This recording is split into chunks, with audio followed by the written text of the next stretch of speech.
Hello everyone, ভেদাঙ্গ.কম ওয়েবসাইটে তোমাদের স্বাগত। আমি অক্ষয়, তোমাদের ম্যাথ টিউটর। চলো দেখি আজকে আমরা নতুন কি প্রবলেম আছে। তো এখানে দেখো কি বলা আছে। এখানে বলা আছে যে 1 2 3 4 অঙ্কগুলির সাহায্যে 4 অঙ্ক বিশিষ্ট কতগুলি সংখ্যা সম্ভব, এরকম সমস্ত সংখ্যার যোগফল নির্ণয় করো। ওকে। এবং বলা আছে অঙ্কগুলি একবারই ব্যবহার করা যাবে। ওকে। তো দেখো, 1 2 3 4 সংখ্যাগুলি একাধিকবার ব্যবহার না করে 4 অঙ্ক বিশিষ্ট সংখ্যা গঠন করা যাবে। ফ্যাক্টরিয়াল 4 = 24, অর্থাৎ 24 হবে। ওকে। অতএব 1 2 3 4 সংখ্যাগুলি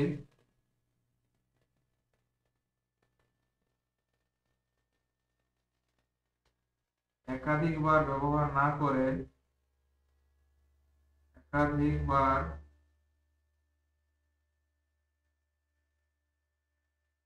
ব্যবহার না করে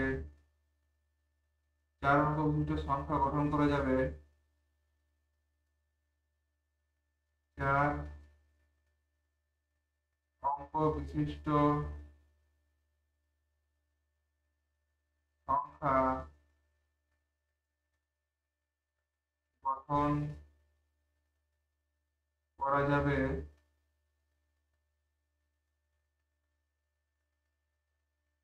ফ্যাক্টরিয়াল 4 = 24 রকম উপায়। ওকে। এটা হচ্ছে প্রথম পার্টের অ্যান্সার। নেক্সট বলেছে এরকম সমস্ত সংখ্যার যোগফল নির্ণয় করতে হবে। ওকে। অতএব প্রতিটি অঙ্ক প্রতি ঘরের ফ্যাক্টরিয়াল 3 6 বার করে পুনরাবৃত্তি হবে। অতএব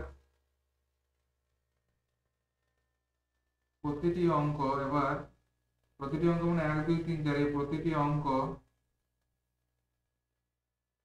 প্রতি ঘরে এককের ঘর, দশকের ঘর, শতকের ঘর এবং হাজারের ঘর, 1 দশক শতক হাজার, প্রতি ঘরে ফ্যাক্টরিয়াল 3 = 6 করে পুনরাবৃত্তি হয়। 6 বার করে পুনরাবৃত্ত হবে। ওকে। অতএব প্রতি ঘরের অঙ্ক সমষ্টি, অতএব প্রতি ঘরের অঙ্ক সমষ্টি, দেখো 1 6 বার রিপিট হবে মানে 1 × 6, প্লাস 2 6 বার রিপিট হবে মানে 2 × 6, প্লাস 3 6 বার রিপিট হলে 3 × 6, প্লাস 4 যদি 6 বার রিপিট হয় 4 × 6। তাহলে কত হচ্ছে? প্রতি ঘরের অঙ্ক সমষ্টি 6 প্লাস 12 প্লাস 18 প্লাস 24 = 60। ওকে। এবার সংখ্যাগুলির সমষ্টি হবে। অতএব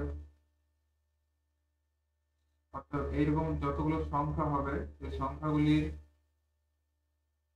সমষ্টি কত হবে দেখো। এখন 60 একটু, যদি এটা হাজারের ঘর মানে 1000, প্লাস শতকের ঘর মানে 100, প্লাস দশকের ঘর 10 দিয়ে গুণ হবে, প্লাস এককের ঘর 1 দিয়ে গুণ হবে। ওকে। হবে আমাদের 60 ইন্টু 1111 6 6 6 6 0 মানে 66,660। অর্থাৎ সংখ্যাগুলোর সমষ্টি হবে 66,660। ওকে। তাহলে এটা হচ্ছে একটা অ্যান্সার সেকেন্ড পার্টের। আর ফার্স্ট পার্টের যেটা অ্যান্সার হবে কতগুলি 4 অঙ্ক বিশিষ্ট সংখ্যা সম্ভব, সেটা হচ্ছে 24 রকম উপায়। ওকে। এটা হচ্ছে আমাদের ফার্স্ট পার্টের অ্যান্সার। ওকে। ভেদাঙ্গ.কম ওয়েবসাইট দেখার জন্য ধন্যবাদ। আরো গণিতের সমস্যা ও সমাধানের জন্য আমাদের ওয়েবসাইটটি ফলো করুন।